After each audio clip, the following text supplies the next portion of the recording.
للہ ملک السماوات والارض یخلق ما یشاء یہب لمن یشاء اناثا ویہب لمن یشاء الذکور او یزوجہم ذکرانا واناثا ویجعل من یشاء عقیما انہ علیم قدیر۔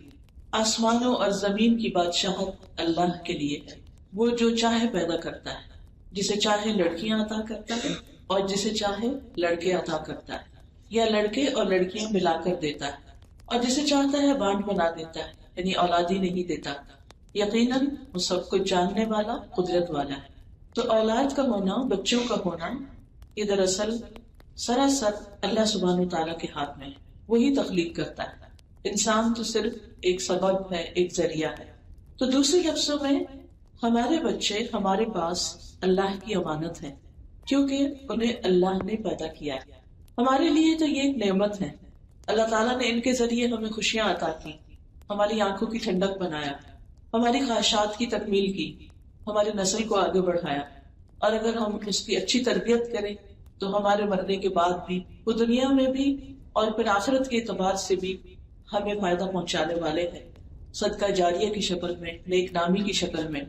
تو اللہ سبحانہ و تعالیٰ ہی دراصل خالق ہے، وہی مالک ہے، وہی رازق ہے، اور کس حیرت انگیز طریقے سے وہ انسان کی تخلیق کرتا ہے۔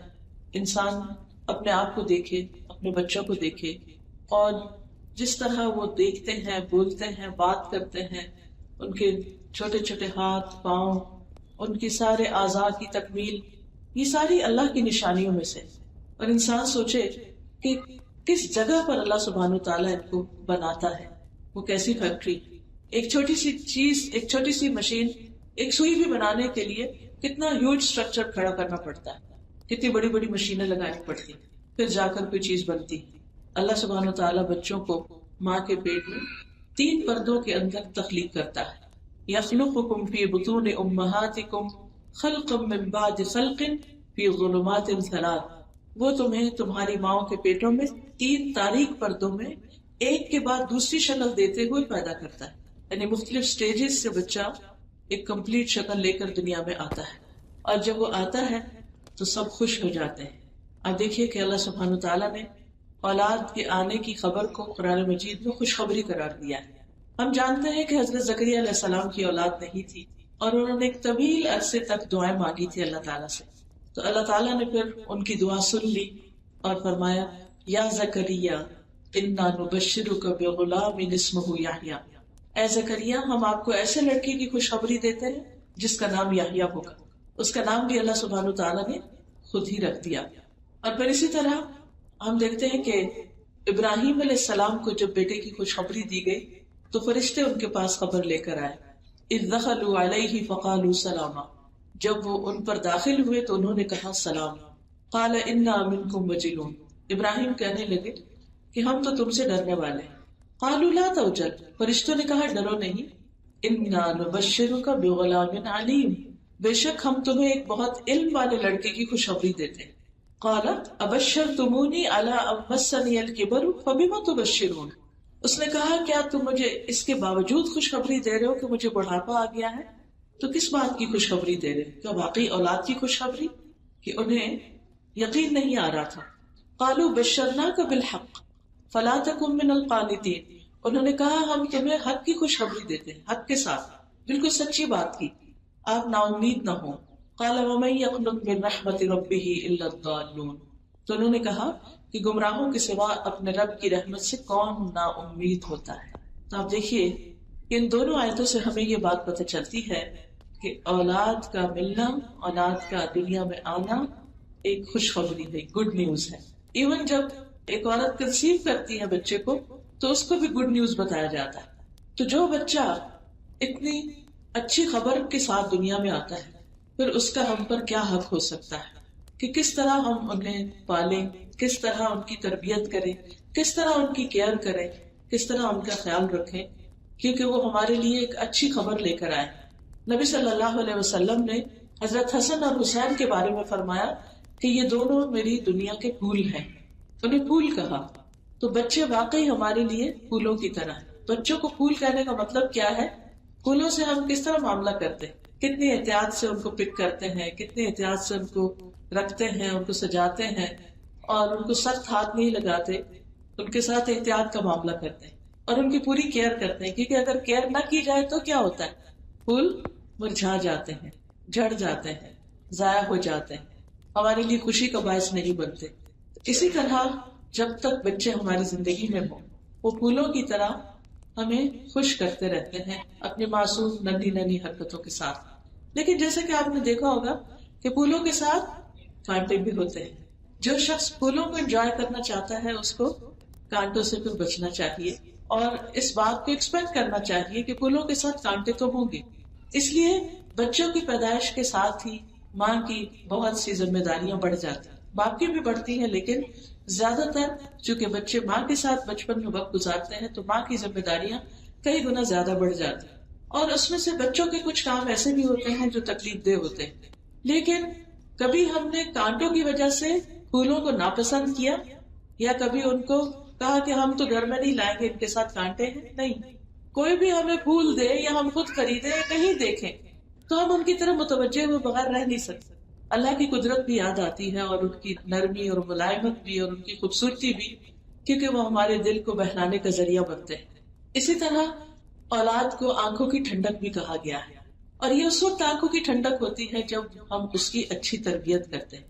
ان باتوں کے کہنے کا مطلب یہ ہے کہ ہم اپنے بچوں کی قدر کریں، ہم ان کو امپورٹنس دیں، ہم ان کو اچھی تربیت دیں، ان کو اچھا انسان بنائیں، ان کو اچھا مسلمان بنائیں۔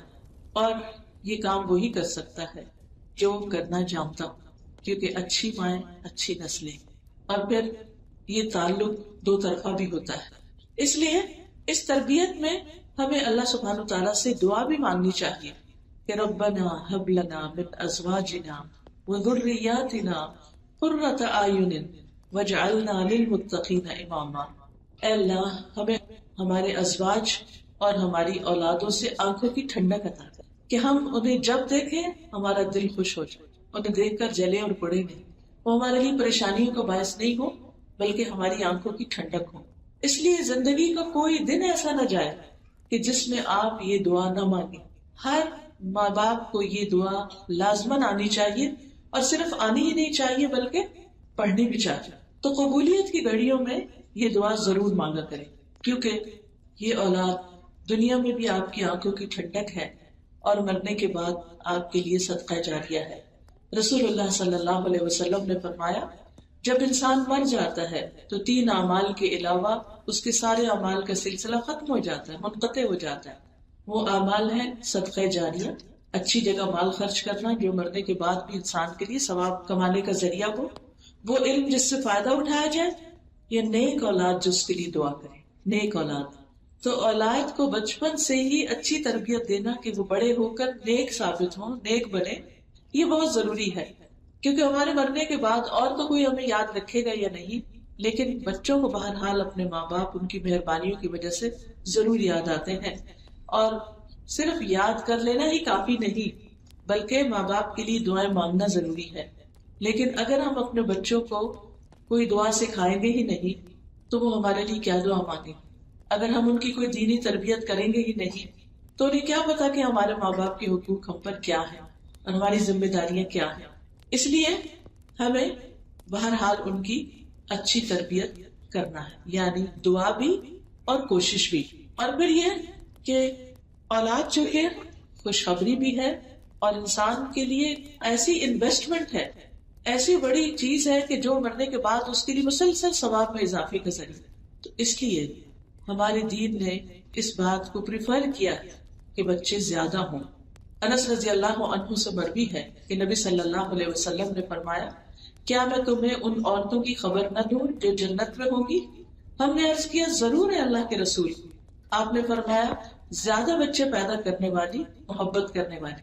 یعنی ایک اچھی عورت کی خوبیاں کیا ہے کہ وہ صرف یہی نہ سمجھے کہ ایک بچہ میرے لیے کافی، یا یہ کہ میں تو بچے پیدا ہی نہیں کرنا چاہتی، کیونکہ افسوس یہ کہ آج کل یہ ٹرینڈ بھی ہو رہا ہے کہ دیکھا جائے گا ابھی تو لائف کو انجوائے کرتے ہیں، بعد میں کسی وقت بچوں کی بھی باری آ جائے گی۔ لیکن اسلام نے اس چیز کو پروموٹ کیا ہے کہ بچے ہوں، اور اس کے ساتھ ساتھ یہ کہ وہ عورت محبت کرنے والی، یعنی بچوں سے بھی محبت کرنے والی ہو اپنے شوہر سے بھی محبت کرنے والی. پھر اسی طرح بچوں میں بیٹے اور بیٹیاں دونوں چونکہ اللہ کی دین ہے، اس لیے دونوں کے ساتھ انصاف کا معاملہ کرنا چاہیے. بیٹوں کو بیٹیوں پر ترجیح نہیں دینی چاہیے. رسول اللہ صلی اللہ علیہ وسلم نے فرمایا اپنی بیٹیوں کو ناپسند نہ کرو کیونکہ وہ دل بہلانے والی اور قیمتی ہیں. They are very precious. کیونکہ ہمارے یہاں عام طور پر ماؤں کو خاص طور پر بیٹوں سے بہت لگن ہوتی اور بیٹیوں کو وہ کبھی پیچھے کر دیتے ہیں. لیکن آپ صلی اللہ علیہ وسلم نے خاص طور پر اس چیز سے منع کیا، لا تکرہوا البنات، بچیوں کو ناپسند نہیں کرو، جب وہ پیدا ہو تب بھی خوش ہو، کیونکہ یہ بات ان کا کانفیڈنس بڑھاتی. مجھے بچپن میں جب بتایا گیا کہ جب تم پیدا ہوئی تو اس طرح تمہیں گٹی دی گئی، اس طرح تمہارا نام رکھا گیا، اس وجہ سے تمہارا نام فرحت رکھا گیا کیونکہ تمہاری پیدائش پر ہمیں بہت زیادہ خوشی ہوئی تھی. تو جب میرا نام فرحت تھا، فرحت کا مطلب ہے خوشی، تو مجھے یقین آ گیا کہ واقعی ان کو خوشی ہوئی، اسی لیے انہوں نے میرا نام فرحت رکھا. اور اس چیز نے مجھے ہمیشہ بہت کانفیڈنس دیا. یعنی اچھے نام کی سلیکشن بچوں کے لیے خوشی کا باعث ہوتی. اور اگر نام ہی ٹھیک نہ ہو تو بچے بعض اوقات اسی پر ہی شرماتے رہتے ہیں کہ ہمارے ماں باپ نے ہمارا نام کیا رکھ دیا. اور پھر یہ کہ مٹھائی بھی بانٹی گئی. عموماً ہمارے یہاں لڑکوں کے پیدائش پر تو گفٹ دیے جاتے ہیں، لڑکیوں کے پیدائش پر گفٹ نہیں دیتے یا لوگوں کو کچھ یعنی انٹرٹین نہیں کرتے، یا عام طور پر عقیقے میں بھی سستی کر جاتے ہیں.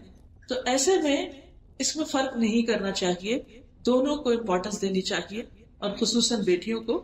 رسول اللہ صلی اللہ علیہ وسلم نے فرمایا جس نے 2 بیٹیوں کی پرورش کی یہاں تک کہ وہ بالغ ہو گئی تو میں اور وہ قیامت کے دن اس طرح ہوں گے کہ آپ نے اپنی انگلیوں کو ملا لیا، یعنی بالکل ساتھ ساتھ ہوں گے. تو بیٹیوں کا ہونا اگر دنیا میں ہمارے کلچر کی وجہ سے یا ہمارے کچھ رسمیں اور کسٹمز اور تقالید ایسی ہیں جن کی وجہ سے اگر ان کو اتنی امپورٹنس نہیں بھی دی جاتی تو کبھی بھی دل چھوٹا نہ کریں. آپ یہ سوچیں کہ ان کی اگر میں اچھی تربیت کروں گی تو اس وجہ سے آخرت میں میرا مقام بڑا ہوگا، رسول اللہ صلی اللہ علیہ وسلم کا قرب نصیب ہوگا. اسی طرح آپ نے یہ بھی فرمایا کہ جس شخص کی 3 بچیاں ہوں وہ ان پر صبر کرے تو وہ انہیں محنت کر کے کھلائے، انہیں پلائے اور انہیں پہنائے، یعنی خوشی سے ان کی ساری ضروریات پوری کرے، اچھے کپڑے لے کر دے، یعنی ان کی پسند کی چیزیں. تو یہ بچیاں اس کے لیے جہنم کی آگ سے رکاوٹ بن جائیں گی، یعنی اس کو جہنم میں نہیں جانے دیں گے، اس کے لیے ایک ذریعہ ہوں گی جنت میں لے جانے کا. دوسری روایت میں آتا ہے ابن ماجہ کی کہ جس شخص کی 2 بیٹیاں بالغ ہو جائیں اور وہ ان کے ساتھ اس وقت تک حسن سلوک کرتا رہے جب تک وہ اس کے ساتھ رہیں، کیونکہ بعض اوقات ایسا بھی ہوتا ہے کہ بچیوں کی شادی میں تاخیر ہو جاتی ہے تو ماں باپ ان کو بوجھ سمجھنے لگتے ہیں اور کسی نہ کسی طرح تانے دینا شروع کر دیتے ہیں، کسی طرح ان کو احساس دلاتے ہیں. پھر وہ بچیاں بہت ہی اپسیٹ ہوتی ہیں، پریشان ہوتی ہیں اور یعنی کہ سخت ذہنی کوفت اور نفسیاتی امراض کا شکار ہو جاتی ہیں. تو جب تک ان کی شادی نہیں ہوتی وہ والدین کے ساتھ رہے تو والدین ان کے ساتھ اچھا سلوک کرتے رہے، یا فرمایا کہ یا وہ شخص ان کے ساتھ رہے، یعنی اگر کسی ایسی جگہ پر ہیں کہ باپ کو ان کے پاس جا کے رہنا پڑتا ہے یا ماں کو، کیونکہ بعض اوقات ماں باپ میں سے کوئی ایک فوت ہو جاتا ہے یا ڈیورس ہو جاتی ہے یا کوئی بھی ایسی مشکل ہوتی ہے کہ باپ نوکری کمائی کے لیے کسی دوسرے ملک گیا ہوا ہے تو ماں کو اکیلے دیکھنا پڑتا ہے، یا ماں کسی وجہ سے کہیں اور ہے تو باپ کو دیکھنا پڑتا ہے. تو ایسی صورت میں آپ نے فرمایا کہ جب تک وہ اس کے ساتھ رہے یا وہ شخص ان کے ساتھ رہے تو وہ اسے ضرور جنت میں داخل کریں گے. تو آپ دیکھیں کتنی بڑی خوشخبری ہے بچیوں کو پالنے کی اور ان پر انویسٹ کرنے کی، ان کو اچھی تعلیم دینے کی اور ان کو اچھی تربیت دینے کی. اس لیے خوشی خوشی ان پر خرچ کریں، کیونکہ ہمارے کلچر میں بعض اوقات یہ بھی ہوتا ہے کہ بچیاں تو پرائے گھر کی ہیں، دوسروں کی امانت ہے، اس لیے ہم ان پر کیوں خرچ کریں، اور یا کرتے بھی ہیں تو ان کو تانے دیتے رہتے ہیں. تو ان چیزوں سے بچنا چاہیے تاکہ بچیوں کے اندر کسی بھی قسم کا احساس کمتری نہ ہو، بلکہ وہ بھی پورے اعتماد کے ساتھ آگے بڑھیں اور واقعی وہ اپنے عملی زندگی میں پریکٹیکل لائف میں بہترین مدرز اور بہترین کام کر سکے جو بھی اللہ تعالیٰ ان کے حصے میں رکھے. پھر اسی طرح ہمیں یہ بات یاد رکھنی چاہیے کہ کوئی بھی ریلیشن شپ یک طرفہ نہیں ہوتا. ہر ریلیشن شپ میں کچھ حقوق ہوتے ہیں، کچھ فرائض ہوتے ہیں، دونوں کی کچھ نہ کچھ ذمہ داریاں ہوتی ہیں. تو اولاد کے بھی حقوق ہیں اور ماں باپ کے بھی حقوق ہیں، اور کوئی بھی ریلیشن شپ اسی وقت زیادہ خوشگوار اور خوبصورت ہوتا ہے جب دونوں ایک دوسرے کا حق سمجھے. عام طور پر ماں باپ تو اپنے بچوں کا حق سمجھتے ہیں، لیکن بچے بہت دفعہ اس کو فار گرانٹیڈ لے لیتے ہیں اور ماں باپ کو اپنی ذمہ داری نہیں سمجھتے، یا پھر اگر کبھی ذمہ داری ان کی آ جائے تو اس پر بددل ہوتے ہیں. تو آپ دیکھیے کہ اگر انسان اپنے بچپن کو یاد رکھے کہ کس طرح ماں باپ نے چھوٹے ہوتے ہوئے پالا اور ہر چیز کا خیال رکھا، تو بڑے ہو کر اگر کبھی ماں باپ کا کچھ خیال رکھنا پڑے تو انسان خوشی خوشی ان کاموں کو کرے، بلکہ اپنی سعادت سمجھے. تو رسول اللہ صلی اللہ علیہ وسلم کی تعلیمات سے ہمیں یہ پتہ چلتا ہے کہ جیسے والدین کے اولاد پر حقوق ہیں، ایسے ہی اولاد کے والدین پر بھی حقوق ہیں. آپ صلی اللہ علیہ وسلم نے فرمایا وَإِنَّ لِوَلَدِكَ عَلَيْكَ حَقًّا، اور یقیناً تمہارے بچوں کا تم پر حق ہے. اور پھر اولاد کے بارے میں قیامت کے دن سوال بھی کیا جائے گا کہ ان کا کیسے خیال رکھا، ان کی کیسی تربیت کی. یعنی صرف یہ نہیں ہے کہ ہماری ذمہ داری صرف ان کو کھلانا پلانا یا کچھ ایجوکیشن دلانا ہے، بلکہ ان کا اخلاق کیسا تھا، ان کا رویہ کیسا تھا، انہیں کیسا انسان بنا کر پروان چڑھایا. کیونکہ بعد کی زندگی جو ہوتی ہے، جب انسان انڈیپینڈنٹ ہوتا ہے تو اس میں بہت سی عادات وہ ہوتی ہیں انسان کی جو وہ بچپن سے لے کے چلتا ہے، اور بچپن میں تیاری کے زمانے میں جو کچھ وہ سیکھتا ہے کرتا ہے وہی پھر بڑے ہو کر اس کا آؤٹ پٹ ہوتا ہے ویسا ہی. اور ہسبینڈ وائف کے ریلیشن شپ میں بھی آپ دیکھیے کہ بعض اوقات جو ناچاکیاں ہو جاتی ہیں ان کی وجہ دونوں میں سے کسی ایک کی بیڈ ہیبٹس یا برا بہیویئر ہوتا ہے، اور وہ ایسا نہیں کہ اچانک ہی کوئی پیدا ہو جاتا ہے، وہ پیچھے سے ہی چلا آ رہا ہوتا ہے پیکج. اور عادات کا تبدیل کرنا، ہیبٹس کا چینج کرنا، یہ امپاسبل والی بات سمجھے. جیسے ایک روایت میں آتا ہے نا، اگر کوئی یہ کہے کہ پہاڑ اپنی جگہ سے ٹل گیا تو مان جاؤ، لیکن اگر کوئی کہے کہ کسی نے اپنی عادت بدل لی تو یہ نہیں مانو. یعنی یہ اتنا آسان نہیں. اس لیے بچپن سے ہی اگر بچوں کے اندر ڈسپلن ہو، عادات اچھی ڈالی جائیں، اپنی طرف سے انسان بھرپور کوشش کرے. پھر ہر بچہ ایک الگ انڈیویجول بھی ہے، اس کی اپنی منمانی اور مرضی بھی ہوتی ہے، لیکن ماں باپ اپنی ذمہ داری پوری کریں، کیونکہ ہم سے ہماری ذمہ داریوں کے بارے میں پوچھا جائے گا. عبداللہ بن مسعود سے روایت ہے کہ رسول اللہ صلی اللہ علیہ وسلم نے فرمایا تم میں سے ہر شخص نگران ہے اور اس سے اس کی رعایا کے بارے میں سوال کیا جائے گا. امام لوگوں پر نگران ہے اور اس سے ان کے بارے میں پوچھا جائے گا. آدمی اپنے گھر والوں پر نگران ہے، اس سے ان کے بارے میں پوچھا جائے گا. عورت، اب یہاں عورت کی ذمہ داری کیونکہ میرے سامنے آپ ہی بیٹھی ہے، عورت اپنے شوہر کے گھر اور اس کے بچے کی نگران ہے. یہ ذمہ داری ہمیں ہمارے دین نے دی ہے بچوں کی نگرانی کرنے کی، ان کو لک آفٹر کرنے کی، ان کی کیئر کرنے کی. اور فرمایا کہ اس سے ان کے بارے میں سوال بھی کیا جائے گا کہ اس نے یہ نگرانی کتنی صحیح ادا کی یا ان کے حقوق کتنے پورے کیے. کیونکہ جو شخص اپنی رعایا سے دھوکہ کرے اور ان کی نگرانی صحیح طور پر نہ کرے اور ان کی ذمہ داری ٹھیک سے ادا نہ کرے تو اللہ تعالیٰ اس پر جنت حرام کر دیتا ہے. تو بچپن سے ہی ان کی ضروریات کا خیال، ان کی تعلیم کا خیال، ان کے اخلاق کا، ان کے دین کا، یہ ایسی چیزیں ہیں کہ جس میں ہمیں اپنی جان مارنی ہے اور اس سے غافل نہیں ہونا. اور جو شخص اولاد کے حقوق ضائع کر دے تو اس کے لیے ایک وعید بھی ہے. ابن قیم کہتے ہیں جس نے اپنے بچے کو ایسی تعلیم دلوانی چھوڑ دی جو اس کے لیے فائدہ مند تھی، یعنی وہ کچھ سیکھ رہا تھا، پڑھ رہا تھا، جان رہا تھا، اور پھر اس نے اس سے چھڑوا دی اور اس کو بیکار چھوڑ دیا، تو اس نے اس بچے کے ساتھ انتہائی بدسلوکی کی. اور اکثر بچوں کا بگاڑ ان کے باپوں کی وجہ سے ہوتا ہے جو ان کو بیکار چھوڑ دیتے ہیں، یعنی کام میں نہیں لگاتے. تو اس سے یہ پتہ چلتا ہے کہ بچپن سے ہی بچوں کو کام میں لگانا چاہیے اور ان کو دین کے فرائض اور سنتوں کی تعلیم دلوانا چاہیے. بس انہوں نے بچوں کو ان کے بچپنے میں ضائع کر دیا. اور یہاں تک کہا، اور کتنے لوگ ہیں جنہوں نے اپنے بچوں کو بیکار چھوڑ کر، ان کی تربیت کو ترک کر کے، ان کی خواہشات پر عمل کرنے میں معاونت کر کے ان بچوں کو دنیا اور آخرت دونوں میں محروم کر دیا. کیونکہ اگر ہم بچوں کو بچپن میں پراپر ایجوکیشن نہیں دلواتے، اس کا اہتمام نہیں کرتے، ان کو خاص طور پر دین نہیں سکھاتے، ان کو آخرت کی فکر نہیں دلاتے، تو پھر کیا ہوگا کہ دنیا اور آخرت دونوں کے اعتبار سے ان کو نقصان ہوگا. اگر دنیا کے اعتبار سے ان کو اچھے اخلاق، مینرز اور آداب نہیں سکھاتے اور آخرت کے اعتبار سے ان کو صحیح ایمان نہیں دیتے، آخرت کے بارے میں ان کو ڈیٹیلز نہیں بتاتے، تو پھر ایسی صورت میں ان کو ضائع ہی کرنا ہے. اور باپ یہ سمجھتا ہے کہ اس نے اس کی عزت کی، حالانکہ اس نے اس کو ذلیل کر دیا. وہ سمجھتا ہے باپ کہ اس نے اس پر رحم کیا، یعنی کچھ نہ سکھا کے اور آرام کروا کے، حالانکہ اس نے اس پر ظلم کیا. تو وہ اپنے بچے سے فائدہ اٹھانے سے محروم ہو گیا اور اپنے بچے کو بھی اس کی دنیا اور آخرت کے حصے سے محروم کر دیا. یہاں تک کہا کہ جب آپ بچوں میں بگاڑ کا حساب لگائیں گے تو اس کا اکثر حصہ آپ باپوں کی طرف سے دیکھیں گے. یعنی اگرچہ تربیت میں ماں کا ایک بہت بڑا حصہ ہے، لیکن باپ بہت بڑا ذمہ دار ہے، کیونکہ اصل نگران تو گھر کا وہی ہے. قرآن مجید میں آتا ہے یا ایھا الذین آمنوا قوا انفسکم واہلیکم نارا، اے لوگوں جو ایمان لائے ہو اپنے آپ کو اور اپنے گھر والوں کو آگ سے بچاؤ. تو یہ والدین کی ذمہ داری ہے، اور خصوصاً باپ کی ذمہ داری ہے کہ اپنے اہل میں بیوی بھی آتی ہے، بچے بھی آتے ہیں، کہ ان کو آگ سے بچایا جائے، یعنی ان کو آخرت کے بارے میں فکر مند کیا جائے تاکہ وہ اللہ تعالیٰ کے احکامات پر عمل کر سکے. بچوں کا آخرت پر ایمان مضبوط کرنے سے یہ فائدہ بھی ہوتا ہے کہ پھر وہ آپ کے ڈر سے اچھے کام نہیں، اللہ کے ڈر سے اچھے کام کرتے ہیں، آخرت میں جواب دینے کی فکر سے اچھے کام کرتے ہیں. اسی لیے ہم دیکھتے ہیں کہ جن بچوں کو بچپن سے ہی زندگی اور موت کا فلسفہ سمجھا دیا جاتا ہے، دنیا کی حقیقت بتا دی جاتی ہے، اور آخرت کے سارے مناظر، موت سے لے کے قبر سے پھر جنت جہنم، ہر چیز بتا دی جاتی ہے، آخرت میں جتنے بھی سٹیپ سے گزرنا ہے انسان کو وہ سارے ان پہ واضح ہو جاتے ہیں، تو وہ اس کو سامنے رکھ کے اپنی زندگی کا سفر طے کرتے ہیں. پھر ماں باپ سامنے ہو یا نہ ہو، انہیں معلوم ہوتا ہے کہ کیا چیز صحیح ہے اور کیا غلط، اور کس راستے پر جانا ہے، کیونکہ جب تک وہ ہمارے ڈر سے کام کریں گے تو وہ پائیدار نہیں ہوگا. تو اولاد کے جو حقوق ہیں ان میں سے سب سے پہلا حق اچھی ماں کا انتخاب.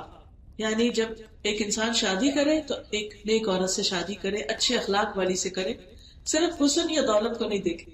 لیکن آج کل آپ دیکھیے کہ چونکہ ڈیمانڈ حسن اور دولت کی ہے، اس لیے عموماً لڑکیوں کی بھی ساری توجہ پھر کس پہ ہوتی کہ وہ زیادہ سے زیادہ اسمارٹ ہو، حسین ہو، اور پھر خود ارن کر سکے، اچھی سے اچھی جاب ہو، اچھے سے اچھا پروفیشن ہو.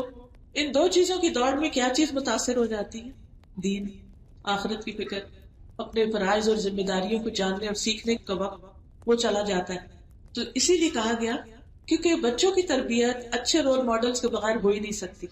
اگر ماں باپ کو جگڑتے رہتے ہیں، اگر ماں باپ آپس میں ایک دوسرے کے ساتھ بدزبانی کر رہے ہیں اور بچے دیکھ رہے ہیں، تو بچے بھی اسی طرح شاؤٹ کرنا شروع کر دیں. بچے بھی بڑوں کی عزت نہیں کریں گے، نہ وہ باپ کی کریں گے نہ ماں کی کریں گے، کیونکہ وہ ایک دوسرے کی نہیں کرتے. اسی طرح اگر گھر میں کوئی بزرگ رہتے ہیں، دادا دادی ہیں یا کوئی اور رشتے دار، تو ان کی بھی اسی طرح عزت کرنی چاہیے، ان کی کیئر کرنی چاہیے، کیونکہ بچے وہ سب کچھ دیکھ رہے ہوتے ہیں، بچپن سے ہی سیکھ رہے ہوتے ہیں کہ بڑوں کے ساتھ، بزرگوں کے ساتھ کیا کرنا ہے. اور پھر جب آپ بڑے ہوں گے تو آپ کے ساتھ بھی ویسے ہی سلوک کریں گے جو آپ اپنے بڑوں کے ساتھ کر رہے ہیں. تو ہر چیز میں انسان کو کچھ بھی زبان سے کہنے سے پہلے اپنے عمل کا نمونہ پیش کرنے کی ضرورت ہے. آپ صلی اللہ علیہ وسلم نے فرمایا اپنے نطفوں کے لیے اچھی عورتوں کا انتخاب کرو، دین میں ہم پلہ عورتوں سے نکاح کرو، اور ہم پلہ مردوں کو یعنی کف جسے کہتے ہیں نا کہ اپنے جیسوں کا انتخاب کرو اور ایسے لوگوں سے نکاح کرو.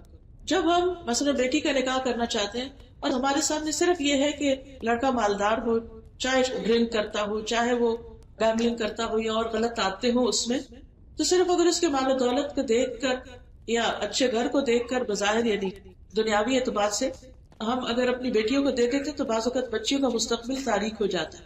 ساری زندگی ایسے شوہر کی ایسی عادتوں کی وجہ سے سفر کرتی رہتی ہے اور طرح طرح کی تکلیفوں سے گزرتی ہے. اس لیے اسلام میں شادی کے وقت جو انتخاب کی بات کی گئی اس میں خاص طور پر آپ نے فرمایا کہ الدنیا متاع وخیر متاع الدنیا المرأة الصالحہ. دنیا ایک متاع ہے یعنی فائدے کی چیز ہے، اور دنیا کی بہترین متاع نیک عورت ہے. یعنی تم سمجھتے ہو کہ تمہیں کسی عورت کے مال و دولت سے یا اس کے حسن سے فائدہ ہوگا؟ نہیں، اس کے اخلاق اور اس کے ایمان اور اس کے معاملے سے جتنا فائدہ ہوگا وہ ان سب چیزوں سے کہیں زیادہ ہے. اسی طرح اچھے باپ کا بھی انتخاب کرنا چاہیے، یعنی لڑکی کے لیے بھی وہی کرائیٹیریا رکھا گیا. آپ نے فرمایا جب ایسا شخص تمہارے پاس نکاح کا پیغام بھیجے جس کے دین اور اخلاق سے تم مطمئن ہو، یعنی دین بھی اور اخلاق بھی.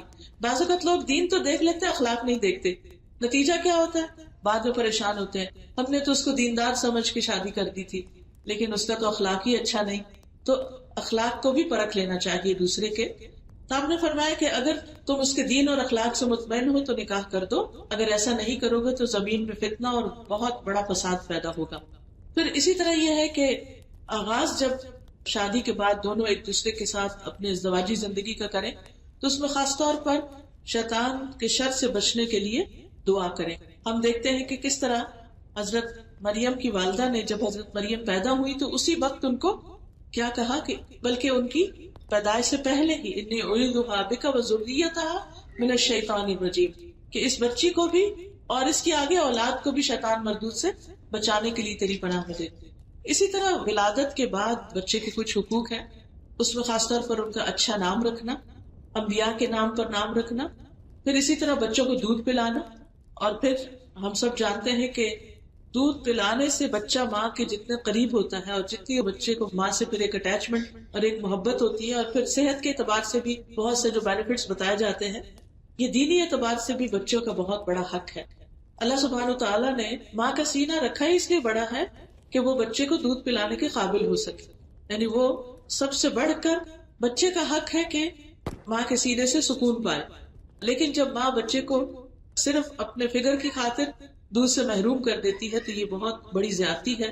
نبی صلی اللہ علیہ وسلم کو ایک مرتبہ فرماتے ہوئے سنا گیا کہ آپ نے فرمایا میرے پاس 2 آدمی آئے اور انہوں نے میرا بازو پکڑا اور مجھے ایک بڑے مشکل پہاڑ کی طرف لے گئے اور کہنے لگے کہ اس پہ چڑھو۔ میں نے کہا کہ مجھ میں تو اتنی طاقت نہیں کہ اس پہ چڑھ سکوں، تو انہوں نے کہا ہم تمہارے لیے آسانی پیدا کر دیں گے۔ تو میں نے چڑھنا شروع کر دیا۔ جب میں اس کی چوٹی پر پہنچا تو شدید قسم کی آوازیں سنائی دی۔ میں نے پوچھا یہ کس کی آواز ہے؟ تو فرشتوں نے بتایا کہ یہ جہنمیوں کی چیخ پکار ہے۔ وہ مجھے لے کر آگے بڑھے تو انہوں نے کئی منظر دیکھے، بہرحال وہ ساری ڈیٹیل تو اس وقت نہیں بتاؤں گی۔ وہ کہتے کہ مجھے لے کر آگے بڑھے اور ہم ایسی عورتوں کے پاس سے گزرے کہ سانپ ان کے پستانوں کو نوچ رہے ہیں، یعنی ان کے بریسٹ کو سانپ نوچ رہے ہیں۔ میں نے پوچھا ان عورتوں کا کیا معاملہ ہے؟ انہوں نے کہا یہ اپنے بچوں کو دودھ نہ پلانے والی عورت، یعنی جو جان بوجھ کر صرف اپنے آرام کی خاطر بچوں کو دودھ سے محروم رکھے۔ تو یہ کوئی معمولی چیز نہیں ہے، دینی اعتبار سے ایک فریضہ ہے ایک عورت کا کہ وہ اپنے بچے کو دودھ پلائے۔ پھر اسی طرح خصوصاً اس وقت جب بچہ بیمار ہو، کمزور ہو اور کسی اور عورت کا دودھ نہ پیتا ہو، کیونکہ عربوں کے یہاں تو یہ بھی رواج تھا کہ اگر ماں خود نہیں پلا سکتی تو کسی اور سے پلوائے۔ تو خصوصاً جو بچوں کے اندر چھوٹی عمر میں یعنی بالکل ابتدائی دور میں جب تک ماں کی اپنی صحت درست ہے اور وہ پلا سکتی ہے تو اس کو پلانا چاہیے، اور اس کا ایک ایک گھونٹ پلانے کا بھی اجر ہے۔ پھر عقیقہ کرنا اور بال منڈوانا یہ بھی ہر بچے کا حق ہے، بچوں کا ختنہ کروانا، پھر اپنی استطاعت کے مطابق ان پہ خرچ کرنا، جو بھی ماں باپ اپنے بچوں پہ خرچ کرتے ہیں اس کا بھی ان کو ریوارڈ دیا جائے گا۔ پھر خصوصاً بچوں کے درمیان عدل و انصاف کرنا، برابری کرنا۔ نبی صلی اللہ علیہ وسلم نے فرمایا کہ اپنی اولاد کے درمیان عدل کرو، اپنی اولاد کے درمیان عدل کرو، اپنی اولاد کے درمیان عدل کرو۔ اور ایک اور جگہ پر فرمایا اللہ سے ڈرو اور اپنی اولاد کے درمیان عدل کرو جیسے کہ تم پسند کرتے ہو کہ وہ تمہارے ساتھ حسن سلوک کریں، اچھا سلوک کریں۔ خصوصاً تحفے کی لین دین میں، یعنی اگر آپ اپنی زندگی میں بچوں کو کچھ دے رہے ہیں تو اس میں برابری اختیار کریں۔ یہ نہیں کہ ایک بچے کو آپ ایک پلاٹ دے دیں، کوئی گھر دے دیں اور دوسرے بچے کو کچھ بھی نہ دیں، وہ محروم رہے، نہیں، دوسرے بچے کے لیے بھی ویسے ہی یعنی کہ برابری کا اس سے سلوک کریں۔ آپ صلی اللہ علیہ وسلم نے فرمایا سبوا بین اولادکم فی العطیۃ، اپنی اولاد کے درمیان تحفہ دینے میں عدل کرو، یعنی اگر آپ کو گفٹ بھی دے رہے ہیں تو سب کے لیے لاؤ۔ فرمایا جیسے تم پسند کرتے ہو کہ وہ تمہارے ساتھ نیکی میں برابری کرے۔ اسی طرح پیار کرنے میں عدل، یعنی کہ ایک بچے کی طرف بہت رجحان ہو جائے اور ساری محبت اسی کے ساتھ اور دوسرے بچے کو اگنور کر دیا جائے، نہیں، بچوں کے اندر یہ کمپٹیشن نہیں آنا چاہیے اور ان کے اندر یہ احساس بھی نہیں ہونا چاہیے کہ میری ماں دوسرے کو زیادہ پیار کرتی۔ اگر بچے کبھی پوچھے بھی نا آپ مجھ سے زیادہ پیار کرتی ہے اس سے کرتی، تو دونوں کی کوئی نہ کوئی خوبی بتا دے، اور یہ نہ کہے کہ نہیں میں اس سے کرتی ہوں، یا یہ جھوٹ نہ بولے کہ نہیں تم سے کرتی ہوں، جبکہ دل میں ایسا نہ ہو۔ یہ قدرتی بات ہوتی ہے کہ انسان کا رجحان بعض اوقات یعنی ایک بچے کی طرف زیادہ ہو جاتا ہے، کبھی وہ زیادہ اوبیڈینٹ ہوتا ہے، کبھی اور کوئی کوالٹیز اس کے اندر ہوتی ہے، تو انسان ہے، کمزور ہے۔ لیکن دینے دلانے کے معاملے میں، محبت کے اظہار کے معاملے میں اگر آپ نے ایک کو پیار کیا اور اتنے میں دوسرا بچہ آ گیا تو دوسرا کو بھی پیار کرے، یہ نہیں کہ ایک کو آپ کرتے چلے جائیں اور دوسرے کو اگنور کریں۔ اسی طرح بعض اوقات آپ دیکھیے ماں باپ تو ایسا نہیں کرتے لیکن دادا دادی کر جاتے ہیں، وہ کسی ایک کو فیوریٹ بنا لیتے ہیں اور سارے گفٹ اس کے لیے ہوتے ہیں، ہر چیز اس کے لیے خرید کے لائی جا رہی ہے، ہر چیز اس کو ساتھ لے جاتے ہیں، اس کو سیر کراتے ہیں، اس کو آئس کریم کھلاتے ہیں، اس کے ساتھ بہت کچھ کر رہے تھے، اور دوسرے جو ہیں وہ بےچارے منہ دیکھتے رہتے ہیں۔ تو بزرگوں کو بھی بچوں کے ساتھ عدل برتنا چاہیے، کیونکہ اس سے بچوں میں آپس میں نفرت پیدا ہو جاتی، وہ ایک دوسرے سے جیلس ہونے لگتے ہیں۔ پھر اسی طرح اولاد کو کبھی بددعا نہیں دینی چاہیے، یعنی کوئی پتہ نہیں کہ اس وقت قبولیت کی گھڑی ہو۔ نبی صلی اللہ علیہ وسلم نے خصوصاً فرمایا اپنی اولاد کو بددعا نہ دو، کتنے بھی تنگ ہو، کتنے بھی پریشان ہو، وہ رلا دیں آپ کو، وہ آپ کو ناک چنے چبا دیں، لیکن آپ کیا کریں؟ اللہ تمہیں ہدایت دے، اللہ اس کو ہدایت دے، اللہ اس کو ایمان دے، اللہ اس کو تقویٰ دے، اللہ اس کو دنیا اور آخرت کی بھلائی دے. یعنی آپ نے بولنا ہی ہے نا کچھ، تو اچھی باتیں بولنا شروع کر دیں. کیا پتا اس وقت جو آپ کا دل دکھا ہوا اور منہ سے اچھے الفاظ آپ کے نکلیں گے تو بچہ اچھا ہی ہو جائے. کیونکہ آپ دیکھیے کہ عام حالات میں بچوں کے لیے بس نارمل سی دعائیں کرتے ہیں، اللہ سب کو نیک بنا، یہ کر وہ کر، لیکن جب بچہ تنگ کرتا ہے نا تو اس وقت جو دعا نکلے گی نا دل سے رو کر، وہ کچھ اور ہی ہوگی. اس وقت پھر اچھی اچھی دعائیں ان کے لیے کریں. پھر اسی طرح بچوں کی تعلیم و تربیت، اور اس میں سب سے پہلے توحید سکھانا. لقمان نے اپنے بیٹے کو کچھ نصیحتیں کی تھی، اس پر لیکچرز بھی ہیں میرے، اور آپ قرآن مجید میں اس کی تفصیل بھی پڑھ سکتے ہیں. سورۃ لقمان کی آیت نمبر 13 میں وَإِذْ قَالَ لُقْمَانُ لِابْنِهِ وَهُوَ يَعِظُهُ يَا بُنَيَّ لَا تُشْرِكْ بِاللَّهِ إِنَّ الشِّرْكَ لَظُلْمٌ عَظِيمٌ. یہ ہے پہلا سبق جو ہمیں اپنے بچوں کو سکھانا ہے. قُلْ هُوَ اللَّهُ أَحَدٌ. ہم رٹوا تو دیتے ہیں قُلْ هُوَ اللَّهُ أَحَدٌ، لیکن اس کا مطلب نہیں بتاتے کہ اللہ کون ہے. اور اس کی ایک بڑی وجہ ہوتی ہے کہ ہمیں خود بھی نہیں پتا ہوتا. تو والدین کو چاہیے کہ خود بھی علم حاصل کرتے رہیں، سیکھتے رہیں. پیرنٹنگ کے لیے بہترین ٹپ یہی ہے کہ پیرنٹنگ سیکھے. یہ سیکھنے سے آتی ہے، آبزرویشن سے آتی ہے، اور پھر کرنے سے آتی ہے. ان میں خاص طور پر سب سے پہلے ان کا عقیدہ درست کرنا، کیونکہ اللہ سبحانہ وتعالیٰ شرک کو معاف نہیں کرے گا. حضرت عبداللہ بن عباس سے مروی ہے کہ ایک دن میں رسول اللہ صلی اللہ علیہ وسلم کے پیچھے سوار تھا، تو آپ نے فرمایا اے لڑکے، اور اس وقت تو 8-10 سال کے تھے، چھوٹے تھے. فرمایا اے لڑکے، میں تجھے چند کلمات سکھانا. جیسے ہم بچوں کو اسکول لے کے جا رہے ہیں، چھوڑنے جا رہے ہیں، تو کہاں بٹھاتے ہیں ان کو؟ پچھلی سیٹ پہ، پیچھے ہمارے بیٹھے ہوتے ہیں، اور راستہ بھر ہم ان سے طرح طرح کی باتیں بھی کرتے ہیں، ان کے اسکول کی پروگرس پوچھتے ہیں اور کچھ باتیں کرتے ہیں. نبی صلی اللہ علیہ وسلم کے ساتھ بھی ابن عباس ان کے پیچھے ہی بیٹھے ہوئے تھے سواری میں، اور یہ سواری میں ان کو سکھایا جا رہا ہے اے لڑکے، میں تجھے چند کلمات سکھا رہا ہوں. وہ کیا ہے؟ اللہ کے احکام کی حفاظت کرو، اللہ تمہاری حفاظت کرے گا. یعنی نمازوں کی حفاظت، وضو کی حفاظت، اللہ کے احکام کی حفاظت کرو، تم اسے اپنے سامنے پاؤ گے، یعنی وہ تمہاری مدد کرے گا. جب مانگو اللہ سے مانگو، جب مدد چاہو اللہ سے مدد چاہو. بچوں کو کیا سکھایا جا رہا ہے؟ کیا سکھانا چاہیے بچوں کو؟ جب مانگو اللہ سے مانگو. چھوٹی چھوٹی چیزیں، بالکل چھوٹے چھوٹے جب ہو، جب سے دعا مانگنا سکھا دیں، جب سے ذکر کرنا سکھا دیں. چلے ہم اللہ سے دعا کرتے ہیں، اللہ تعالیٰ آپ ہمیں یہ دے. جب بچہ کو فرمائش کرے خاص طور پر، اس وقت کہیں چلے اللہ تعالیٰ سے دعا کرتے ہیں، اللہ تعالیٰ مجھے اچھے سے شوز دے، اچھے سے کھلونے، مجھے اچھے سے کھلونے چاہیے. اور کھلونوں کے بارے میں بھی آپ دیکھیں کہ حضرت عائشہ رضی اللہ تعالیٰ عنہ ٹین ایجر ہو گئی تھی. غزوہ تبوک جو 9 ہجری میں ہوا تھا، اس وقت آپ دیکھیں کہ حضرت عائشہ کی عمر 16 یا 17 سال تھی. نبی صلی اللہ علیہ وسلم جو واپس تشریف لائے تو آپ نے دیکھا کہ گھر میں ہوا سے پردہ ہلا ہے، تو پردے کے پیچھے حضرت عائشہ کی گڑیا اور مختلف چیزیں کھلونے پڑے ہوئے. تو ان میں ایک گھوڑا بھی تھا اور اس کے پر تھے. تو آپ نے پوچھا عائشہ یہ کیا کیا گھوڑے کے بھی پر ہوتے ہیں؟ ہنس کے کہنے لگی کہ آپ کو نہیں پتا کہ حضرت سلمان کے گھوڑے کے پر تھے. یعنی حضرت سلمان جو تھے وہ اللہ تعالیٰ نے ان کے ہوا مسخر کی تھی، تو گھوڑے پہ بیٹھ کے وہ ایک شہر سے دوسرے میں دن رات کا، مہینوں کا فاصلہ وہ آرام سے طے کر لیتے. جہاز تو نہیں ہوتے تھے، لیکن اللہ نے گھوڑا ہی ان کے لیے جہاز بنا دیا. تو بہرحال اس سے یہ پتہ چلتا ہے کہ بچے بڑے بھی ہو جائیں بعض اوقات تو وہ بچے ہی ہوتے ہیں، ان کے اپنے شوق ہوتے ہیں. یعنی ان کے لیے ایسی امپیتی رکھے، اس طرح سوچے کہ ان کی نظر سے چیزوں کو دیکھا کریں، اپنی نظر سے نہیں. کیونکہ ہم تو ذرا بڑے بچے ہو جائیں تو کہتے ہیں کب تم بڑی ہوگی، تم کب تک گڑیوں سے کھیلو گی، اب نکالو ان کو، پھینکو، دے دو اپنے چھوٹے بھائی کو، دے دو چھوٹی بہن کو، دے دو فلاں کزن کو، اب بس کرو، نکالو اس کو، صفائی کرے گھر کی. نہیں، بچے جب تک کھیلنا چاہتے ہیں کھیلیں، کیونکہ ان کی اپنی ہابیز ہوتی ہیں. حضرت عائشہ کی تو شادی بھی ہو چکی تھی، لیکن اس کے باوجود آپ صلی اللہ علیہ وسلم خوش ہوئے، آپ بھی ہنس دیے حضرت عائشہ کی ذہانت پر کہ انہوں نے اپنے گھوڑے کے پر لگائے ہوئے تھے. تو ہم نبی صلی اللہ علیہ وسلم سے تو نیک نہیں نا، اور حضرت عائشہ سے بھی زیادہ پارسا نہیں. تو اگر انہوں نے اپنے گھر میں کھلونوں کو برداشت کیا اور اس پر ہنسے بھی، اور انہیں یہ نہیں کہا کہ ان کو ریموو کر دو، بلکہ ان کے جذبات کا خیال رکھا، تو ہمیں اپنے بچوں کے لیے پھر کیسا ہونا چاہیے اور ان کا کیسے کیسے خیال رکھنا چاہیے. تو بہرحال بچوں کو سکھائیں کہ جب کچھ مانگو اللہ سے مانگو، جب مدد چاہو اللہ سے مدد چاہو. یعنی ہیلپ چاہیے، ایگزام میں ہیلپ چاہیے، بیماری میں ہیلپ چاہیے، کسی پرابلم میں ہیلپ چاہیے، اللہ سے مدد مانگو. پھر بچے بڑے بھی ہو جاتے ہیں. اچھا، جب شادی ہو جاتی ہے تو بعض اوقات اپنے پرابلم لے کے آپ کے پاس آ جاتے ہیں. کبھی آپ بزی ہوتے ہیں، کبھی آپ دکھی ہوتے ہیں، کبھی آپ سننا نہیں چاہتے، تو انہیں شادی کے ساتھ ہی نصیحت کریں کہ بیٹا یہ زندگی خوشی کی بھی ہے لیکن اس میں مسائل بھی ہوتے ہیں. اب اگر کوئی مسئلہ پیش ہے تو اللہ سے دعا کرنا، اس مسئلے کے حل کے لیے اللہ سے دعا کرو.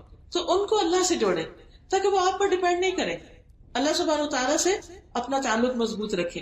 پھر وہ کہتے ہیں اور جان رکھو اگر ساری دنیا مل کر بھی تمہیں کچھ فائدہ دینا چاہے کچھ بھی فائدہ نہیں دے سکتی مگر وہ جو اللہ نے تمہارے لیے لکھ دیا، اور سب مل کے تمہیں نقصان دینا چاہے کچھ بھی نقصان نہیں دے سکتے سوائے اس کے جو اللہ نے تمہارے لیے لکھ دیا. قلم اٹھا لیے گئے، صحیفے خشک ہو گئے. یعنی بچوں کو لوگوں سے بے نیازی سکھائیں کہ لوگوں پہ لالچ نہ کریں، لوگوں پر توقع نہیں رکھے کہ وہ ان کے لیے کچھ کرے، یا لوگوں کے ہاتھ میں جو بینیفٹس ہے صرف ان کی طرف نہیں دیکھیں، خود کوشش کریں، محنت کریں. کیونکہ اگر کوئی بینیفٹ کرنا بھی چاہے گا تو جب تک اللہ کا اذن ہوگا نہیں ہو سکے گا. تو پھر اگین بات چلی جاتی ہے کہ اللہ سے مدد مانگی. اسی طرح اگر کوئی پریشان کر رہا ہے تو اس پر بھی بچوں کا حوصلہ بڑھائے، کوئی تمہارا کچھ نہیں بگاڑ سکتا. بعض اوقات ایسا ہوتا ہے نا بچوں کے باہر کو لڑائی وڑائی ہو جاتی ہے، کچھ اس طرح کی چیزیں کہ جس میں انہیں فکر لاحق ہو جاتی، تو ایسے میں بھی ان کو اعتماد دے کہ اللہ کی ذات ہے، ٹرسٹ کرنے کے لیے اپنے اوپر توکل نہیں سکھائیں، اللہ پر توکل کرنا سکھائیں. پھر اسی طرح اپنے مرنے کے بعد بھی بچوں کی دین کی فکر کریں. حضرت یعقوب علیہ السلام کو جب موت آئی تو انہوں نے اپنے بیٹوں سے کیا سوال کیا کہ بزنس کا کیا کرو گے، فلاں کا کیا ہوگا، فلاں کا نہیں، میرے بعد کس کی عبادت کرو. انہیں فکر اس بات کی تھی کہ میرے بچے میرے بعد کس دین پر. اس ماحول میں رہتے ہوئے ہم سب ماں باپ کو یہ فکر کرنی چاہیے کہ ہمارے بعد ہمارے بچے کس دین پر ہوں گے، کیا طریقے اختیار کریں گے، کیا ہماری نسلوں میں ایمان باقی رہے گا. سب سے زیادہ ہمیں اس چیز کی فکر ہونی چاہیے. تو بچوں نے کیا کہا، ہم تیرے معبود، تیرے باپ دادا ابراہیم اور اسماعیل اور اسحاق کے معبود کی عبادت کریں گے جو ایک ہی معبود ہے اور ہم اسی کے فرما بردار ہیں. پھر اسی طرح بچوں میں اللہ کا ڈر کس طرح پیدا کرنا. حضرت لقمان نے کیا کہا تھا، یا بنی انہا ان تک مثقال حبۃ من خردل فتکن فی صخرۃ او فی السماوات او فی الارض یأت بها اللہ ان اللہ لطیف خبیر. اے میرے چھوٹے بچے، بے شک اگر کوئی چیز رائی کے دانے برابر بھی ہو، کسی چٹان میں ہو یا زمین میں، اللہ اسے لے آئے گا، اللہ ظاہر کر دے گا. یعنی بندوں سے چھپ کے غلط کام نہیں کرو. ہوتا ہے نا بعض اوقات لوگوں میں ساتھ بنانے کے لیے یا کوئی مطلب کوئی چوری کو، بعض اوقات بچوں کے اندر ایسی لالچ پیدا ہو جاتی ہے، کسی کی چیز اٹھا لاتے ہیں جب ماں باپ نہیں لے کے دیتے. تو ایسی صورت میں ان کو اپنا ڈر نہیں اللہ کا ڈر دے کہ دیکھو تم چھپ کے بھی کچھ کرو گے تو اللہ تعالیٰ کو پتہ چل جائے گا، چاہے اتنی سی بھی کوئی چیز ہوگی.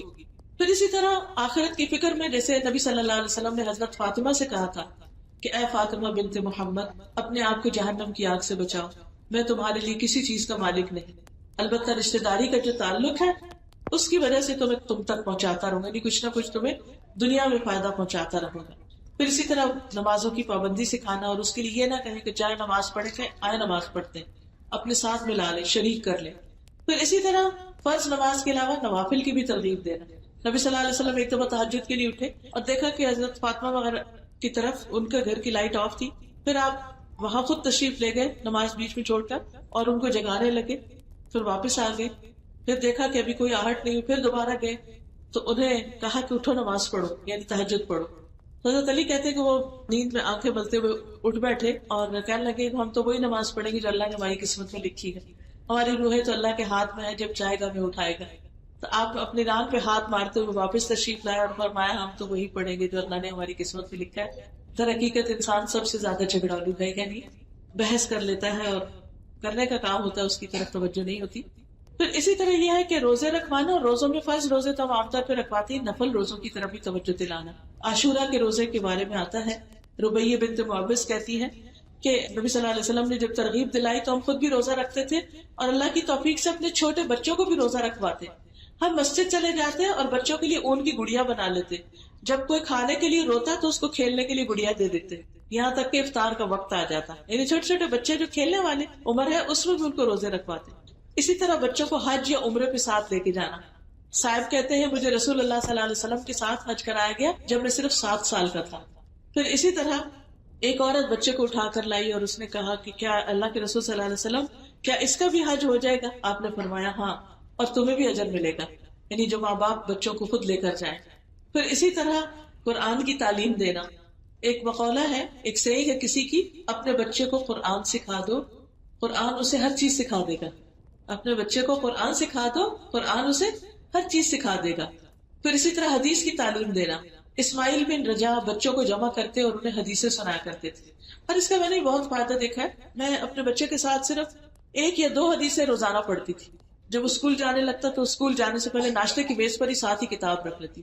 وہ ناشتہ کر رہا ہوتا ہے اس طرح، ایک تو ہم بچوں کو کمپنی دے دیتے ہیں تھوڑی دیر کہ وہ اکیلے بیٹھ کے ناشتہ نہ کریں، کیونکہ بعض ہم خود اس وقت کرنا نہیں چاہتے یا ان سے پہلے کر لیتے ہیں یا بعد میں کرتے ہیں، تو بیٹھ کر وہ کھانا کھا رہے ہیں آپ ان کو پڑھ کے سنا دیں، یا وہ کچھ کھا لیں اور اس کے بعد انہیں کہیں کہ بس یہ تھوڑی سی چیز پڑھ دو، اور اسے چھوٹا سا پوچھ لیں تھوڑا سا کہ اس کا مطلب کیا ہے، کہ تم اپنے لیے کیا کرو گے۔ قال رسول اللہ بہت اچھی چھوٹی سی کتاب ہے، اس میں عربی، انگلش، اردو تینوں زبانوں میں حدیثیں لکھی ہوئی ہیں۔ اسی طرح یہ جو ایک اور ہے گارڈن دا پروفٹ یا کچھ ایسے، اس میں بھی بہت ہی خوبصورت پھولوں والی کتاب ہے اور ساتھ ساتھ چھوٹی چھوٹی احادیث ہیں اس میں، وہ بچوں کو آپ پڑھا سکتے ہیں، پڑھ کے سنا سکتے ہیں، ایک ایک چھوٹی چھوٹی بات صرف بتائیں تاکہ اس کو وہ ڈائجسٹ بھی کر سکے۔ اسی طرح اچھی مجلسوں میں ان کو لے کر جائیں، یعنی بعض اوقات ہم خود تو مسجد چلے جاتے ہیں، ہم کہتے ہیں بچہ شور کرے گا اس کو اس میں چھوڑ دو، یا کسی فرینڈ کی طرف چھوڑ دیتے ہیں، بڑے بڑے ہو جاتے ہیں بچے، انہیں جمعہ تک بھی نہیں لے کے جاتے۔ اب دیکھیے کہ گھروں میں تو صرف ہم آرٹیفیشل اذانیں سنتے ہیں، تو بچوں کو کیسے پتہ چلے گا کہ نماز پڑھنے کے لیے مسجد جاتے ہیں یا مسجد اللہ کا گھر ہے اور اس میں ہمیں صحیح طور پر عبادت کرنی چاہیے۔ پھر اسی طرح جو دین کی مجلسیں ہیں، علم کی مجلسیں، ان میں لے کے جانا۔ ابو جعفر کہتے ہیں کہ میں بچوں کے ساتھ مٹی میں کھیل رہا تھا اور مٹی مٹی ہو چکا تھا، لیکن میں چھوٹا سا بچہ تھا اور حدیث کی مجلس میں نہیں جاتا تھا، تو ہمارے پاس سے ابو نعیم فضل بن دکین گزرے، ان کی میرے والد سے دوستی تھی، انہوں نے میری طرف دیکھا اور کہا اے مٹی سے کھیلنے والے، اب وقت آ گیا ہے، آپ مجلس میں حاضر ہوا کریں۔ یعنی دوسرے لوگ بھی بچوں کو ترغیب دلاتے تھے۔ کہتے کچھ دنوں کے بعد مجھے ان کے پاس لے جایا گیا، لیکن پتہ چلا کہ وہ فوت ہو گئے، تو نہیں پتا کہ کب علماء دنیا سے گزر جائیں اور ہمارے بچے ان سے ملاقات بھی نہ کر سکے اور ان کو دیکھ بھی نہ سکے اور ان کے پاس بھی نہ بیٹھ سکے اور ان سے کچھ سیکھ بھی نہ سکے۔ پھر اسی طرح نبی صلی اللہ علیہ وسلم کچھ بتاتے تھے، تو انس کہتے ہیں کہ آپ ایک دفعہ کچھ حدیث بتا رہے تھے تو وہ حدیث مجھے بہت اچھی لگی، تو میں نے اپنے بیٹے سے کہا کہ اسے لکھ لو، تو اس نے اس حدیث کو لکھ لیا۔ یعنی صرف زبانی نہیں بلکہ کچھ چیزیں لکھوانی بھی چاہیے ان سے تاکہ علم پختہ ہو۔ پھر اسی طرح بعض اوقات بچوں کو اگر آپ کوئی یعنی کہ ایسے موٹیویشن دے کہ اگر آپ نے مثلاً ویکینڈ اسکول پر اپنا کورس اچھے سے پورا کر لیا تو آپ کو ہالیڈیز میں فلاں جگہ لے کر جائیں گے، یا کوئی اور گفٹ دیں گے، یا ویکلی ان کے لیے کوئی تحفہ یا کوئی انعام یا کوئی نہ کوئی چیز، جب وہ وقت کی پابندی کرے اور کچھ سیکھ کر آئے اور آ کر آپ سے شیئر کرے تو انہیں ضرور کچھ دیں۔ نظر بن حارث کہتے ہیں میں نے ابراہیم بن ادھم سے سنا، وہ کہہ رہے تھے کہ میرے والد نے مجھے کہا اے بیٹے حدیث کا علم حاصل کرو، جب بھی تم حدیث سنو گے اور یاد کرو گے تمہیں 1 درہم ملے گا۔ تو کہتے ہیں میں نے اس وجہ سے حدیث کا علم حاصل کر لیا، یعنی 1 درہم کی لالچ میں، اور بڑے ہو کے پتا چلا کہ نہیں علم تو اللہ کے لیے حاصل کرتے تو پھر نیت بھی درست ہوگی، لیکن بچوں کو تو ابھی بڑی نیتوں کا نہیں پتا ہوتا، تو ان کو کچھ نہ کچھ ایسی چیزیں دینی چاہیے جو ان کی مرضی کی ہو تاکہ وہ خوشی سے علم حاصل کریں۔ پھر اسی طرح انہیں دعائیں بھی سکھائیں، اسکول میں چاہے دعائیں سکھائی جاتی ہوں، ویکینڈ پہ سکھائی جاتی ہوں، لیکن آپ کیا کریں گھر میں ان سے سنیں، خود ان کو ریوائز کروائیں۔ حضرت سعد بن ابی وقاص اپنے بچوں کو یہ دعا اس طرح سکھاتے تھے جیسے معلم بچوں کو لکھنا سکھاتا ہے۔ وہ کہتے تھے کہ رسول اللہ صلی اللہ علیہ وسلم ان کلمات کے ذریعے نماز کے آخر میں پناہ مانگتے، اللہم انی اعوذ بک من الجبن واعوذ بک من ان ارد الی ارذل الامور واعوذ بک من فتنۃ الدنیا واعوذ بک من عذاب القبر۔ اسی طرح صبح و شام کی دعائیں سکھانا۔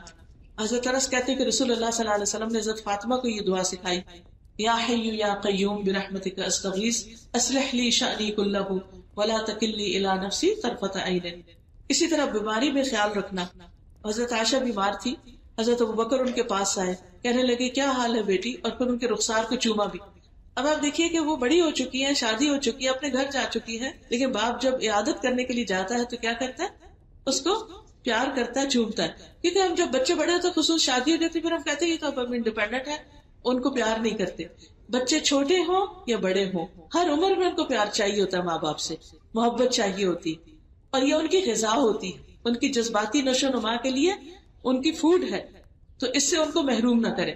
پھر اسی طرح بیمار ہو تو ان کا علاج بھی کروائیں، یعنی یہ نہیں کہ بچے بےچارے کئی دن تک سفر کرتے رہیں اور ان کی کیئر نہ کریں۔ پھر اگر نظر وغیرہ لگ جائے، کوئی ان یوزل قسم کی سمٹمس ہو تو ان پر دم کریں، اور انہیں خود بھی دم کرنا سکھائیں اپنے آپ پر۔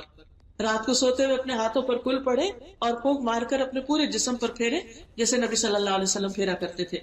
حضرت اسما کہتی ہے میں نے نبی صلی اللہ علیہ وسلم سے کہا کہ جعفر کے بیٹوں کو نظر لگ جاتی تو کیا میں ان پہ دم کر لیا کروں؟ آپ نے فرمایا ہاں، کیونکہ اگر تقدیر سے کوئی چیز سبقت لے سکتی ہے تو وہ نظر ہے، یعنی نظر کے اپنے اثرات ہوتے ہیں اور اس کا علاج دم کرنا ہوتا ہے۔ آپ صلی اللہ علیہ وسلم حضرت حسن اور حسین پر دم کیا کرتے تھے، وَإِذُكُمَا بِكَلِمَاتِ اللَّهِ التَّامَّةِ مِنْ كُلِّ شَيْطَانٍ وَهَامَّةٍ وَمِنْ كُلِّ عَيْنٍ لَامَّةٍ۔ پھر اسی طرح بچوں کو اچھا اخلاق اور ادب سکھانا چاہیے، اچھے مینر سکھانے چاہیے، اور وہ بھی اپنے عمل سے زیادہ۔ مثلا آپ خود گھر میں شاؤٹ نہیں کریں تو کیا ہوگا، بچے بھی آرام سے بات کریں گے۔ پھر اسی طرح اچھے اخلاق کی تعلیم، ہم دیکھتے ہیں کہ سورۃ لقمان میں حضرت لقمان جو کچھ سکھاتے ہیں، آپ ضرور اس رکوع کو پڑھیں اور ایک ایک پوائنٹ کو نوٹ کریں کہ انہوں نے کیا کیا چیزیں اپنے بچے کو سکھائی اور کیا ہم وہ سکھا رہے ہیں یا نہیں۔ کہتے ہیں یا بنی اقم الصلاۃ، اے میرے چھوٹے بیٹے نماز قائم کرو، نیکی کا حکم دو، برائی سے روکو۔ سبحان اللہ، امر بالمعروف اور نہی عن المنکر کس ایج سے؟ بچپن سے۔ اب عام طور پہ کہتے ہیں نا مردوں پہ فرض ہے، عورتوں پہ فرض ہے، لیکن کبھی نہیں مینشن کرتے کہ بچوں کے لیے بھی لازم ہے کہ وہ بھی اچھی بات دوسروں کو بتائیں اور بری بات سے روکیں۔ اور اس مصیبت پہ صبر کرو جو تمہیں پہنچے، نہیں بچوں کو صبر کرنا بھی سکھائیں، لوگوں کی باتوں پہ خاص طور پر۔ یقیناً یہ ہمت کے کاموں میں سے ہے۔ اور لوگوں کے لیے اپنا رخسار نہ پھلانے، منہ پھلا کے بات نہیں کرو، زمین میں اکڑ کے نہیں چلو۔ اللہ کسی اکڑنے والے، فخر کرنے والے سے محبت نہیں کرتا۔ اپنی چال میں درمیانہ روی رکھو، اپنی آواز پست رکھو، بے شک آوازوں میں سب سے بدترین آواز گدھے کی آواز ہوتی ہے۔ تو اس سے کیا پتہ چلتا ہے کہ یہ ساری باتیں ہمیں اپنے بچوں کو سکھانی ہیں۔ پھر اسی طرح ہر چیز سے متعلق آداب ہیں، کھانے پینے کے، لباس کے، سونے کے، گھر سے نکلنے کے، گھر میں داخل ہونے کے، سواری پہ سوار ہونے کے۔ ان تمام مواقع پر دیکھیں کہ کیا آپ کے بچے اسلامی ادب آداب کو فالو کرتے ہیں۔ کھانے کے وقت جب آپ ساتھ بیٹھے ہو تو بہت زیادہ ڈانٹ ڈپٹ نہیں ہونی چاہیے، لیکن اگر وہ کوئی ایسی غلط چیز کر رہے ہیں تو بائیں ہاتھ سے کھا رہے ہیں یا بیچ میں برتن کے گھول رہے ہیں چیزوں کو، تو اس پر ان کو ضرور بتائیں کہ کس طرح وہ کھائیں۔ پھر اسی طرح اجازت لینا، ماں باپ کے بیڈ روم میں رات کو آنے کے لیے اجازت دینا۔ اسی طرح جب گھر میں آئے تو وہ سلام کرے۔ ابن عمر کہتے ہیں کہ ان کے بیٹے جب بلوغت کو پہنچ جاتے، بالغ ہو جاتے، تو وہ ان کو علیحدہ کر دیتے، پھر وہ اجازت کے بغیر ان کے پاس نہیں آتے تھے۔ پھر اسی طرح اچھی نصیحت کے ساتھ چوائس دینا۔ ابو حیان کہتے ہیں میں نے ربیع بن خیثم کو دیکھا، ان کی چھوٹی بیٹی کو، کہ وہ ان کے پاس آئی، کہنے لگی اے ابا جان میں کھیلنے چلی جاؤں۔ انہوں نے کہا میری پیاری چھوٹی بیٹی جاؤ اور اچھی بات کہنا، یعنی جب آپ کے بچے اجازت مانگے کھیلنے کی تو ساتھ ہی ان کو چھوٹی سی کو نصیحت بھی کر دیں۔ پھر اولاد کو راز رکھنے کی تلقین کرنا اور ان کو طریقہ سکھانا کہ کسی کی بات ادھر سے ادھر نہیں کرتے، کسی کا سیکریٹ دوسروں کو نہیں بتاتے۔ نبی صلی اللہ علیہ وسلم نے حضرت انس کو کہیں بھیجا کسی کام سے اور کہا کہ یہ راز کی چیز ہے، تو جب واپس آئے تو کسی نے پوچھا تو انہوں نے کہا کہ نہیں، کہ نبی صلی اللہ علیہ وسلم کے راز کو نہیں بتانا، کیونکہ ان کی والدہ نے خاص طور پر ان کو منع کیا تھا اور انہیں یہ تربیت دی تھی کہ نبی صلی اللہ علیہ وسلم کے راز کو کسی کو بھی بیان نہیں کرنا۔ پھر بڑے ہونے پر، بالغ ہونے پر بچیوں کے خصوصاً لباس کا دھیان رکھنا، ایسے کپڑے نہ پہننے کے بارے میں سمجھانا کہ جس میں نماز نہیں ہوتی، کیونکہ حضرت عائشہ نے ایک دفعہ دیکھا کہ کچھ بچیاں نماز پڑھ رہی ہیں اور وہ بالغ اور دوپٹے کے بغیر ہی پڑھ رہی ہیں، تو حضرت عائشہ نے ان کو بتایا کہ کوئی بھی بچی جو ہے وہ دوپٹے کے بغیر نماز نہ پڑھے۔ اور پھر اسی طرح 10 سال کے بچوں کو بستر الگ کر دینا، مغرب کے وقت باہر نہ جانے دینا۔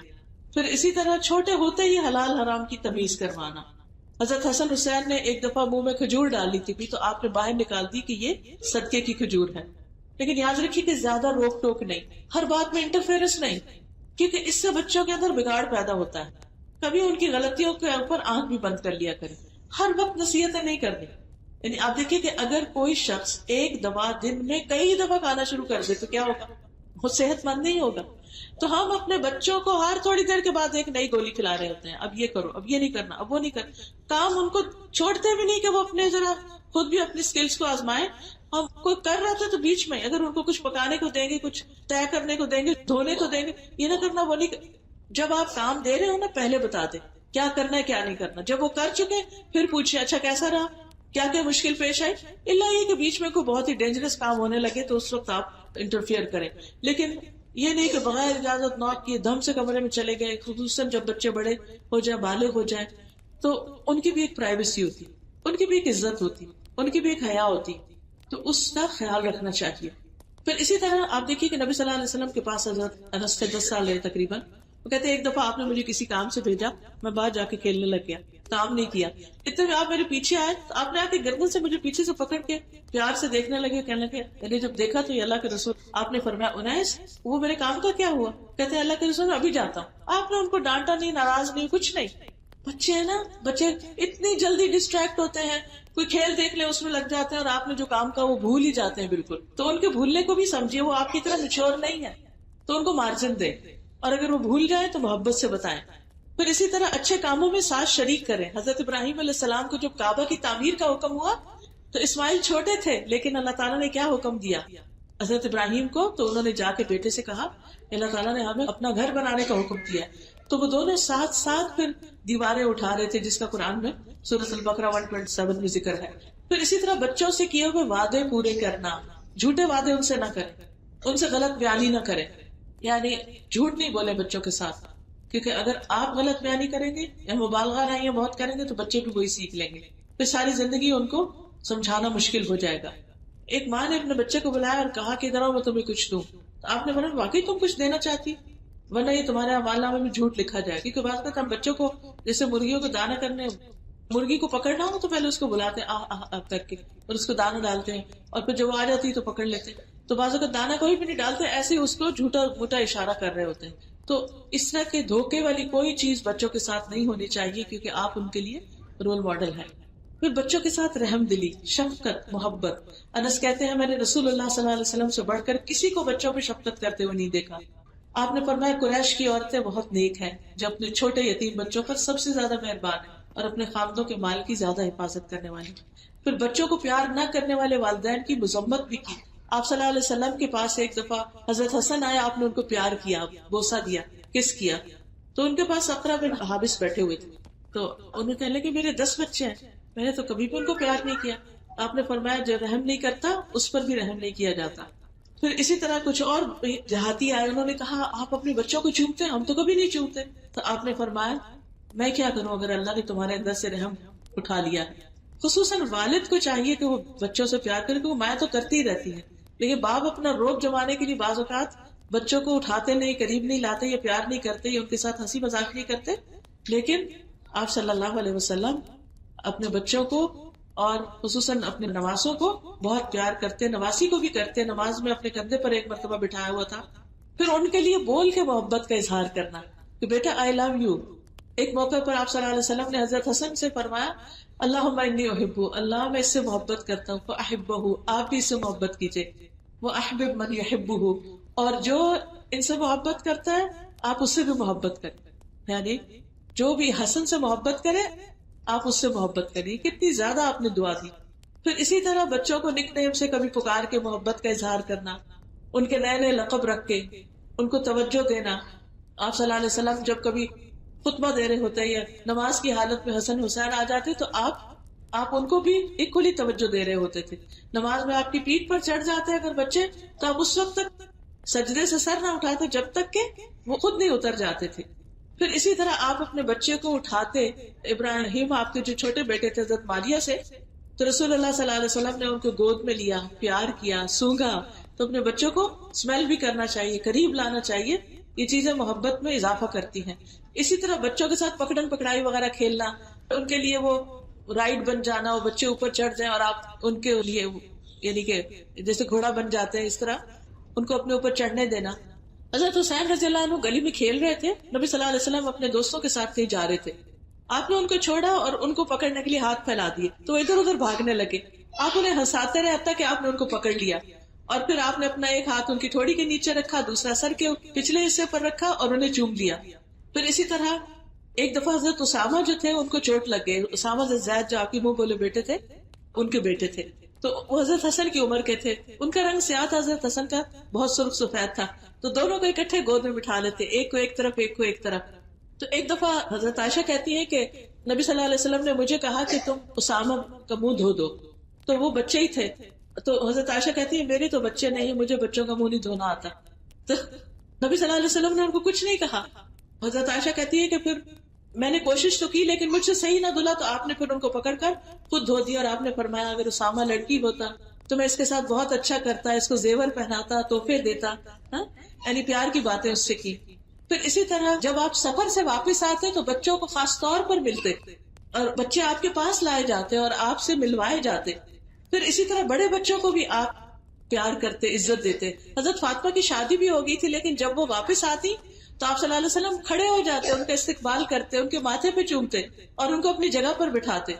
اور پھر اسی طرح جب آپ تشریف لے جاتے تو وہ بھی آگے بڑھتی اور آپ کا ہاتھ پکڑ کر بوسہ دیتی. یعنی حضرت فاطمہ آپ کے ماتھے پہ پیار نہیں کرتی تھی بلکہ ہاتھ پہ بوسہ دیتی اور آپ کو اپنی جگہ پر بٹھاتی، یعنی اپنی خاص نشست پر. تو اس سے اندازہ لگائیں کہ ایک باپ اور بیٹی کا آپس کا کیسا تعلق تھا. لیکن ہم اپنے بچوں کو نہ یہ سکھاتے ہیں، نہ ان کو پیار کرتے ہیں، نہ وہ جواباً ہمیں کرتے ہیں. عربوں میں ابھی تک یہ کلچر ہے کہ خصوصاً بچوں کو سکھایا جاتا ہے کہ اپنے ماں کا ماتھا چومو. صرف یہ نہیں کہ بچوں کو چومنا سکھایا جاتا ہے بلکہ ماں باپ بچوں کو اور بچے ماں باپ کو ایکولی دونوں ایک دوسرے سے پیار کریں. پھر آپ بچوں کو اپنی چادر میں بازو کا گسانا. آپ نے دیکھا وہ جو چپنے والی کھیل ہوتی ہے نا، بچوں کو بڑی پسند ہوتی ہے. کبھی آپ اپنے ایسے کریں چھوٹے بچوں کو اوپر کپڑا رکھ کے تا کر کے ایسے کھیلیں، بہت ہنستے ہیں بچے، بہت خوش ہوتے ہیں. حضرت عائشہ کہتی ہیں کہ نبی صلی اللہ علیہ وسلم اس حال میں نکلے کہ آپ کے اوپر کالے رنگ کی بالوں سے بنی ہوئی کجاووں کے نقش کی چادر تھی.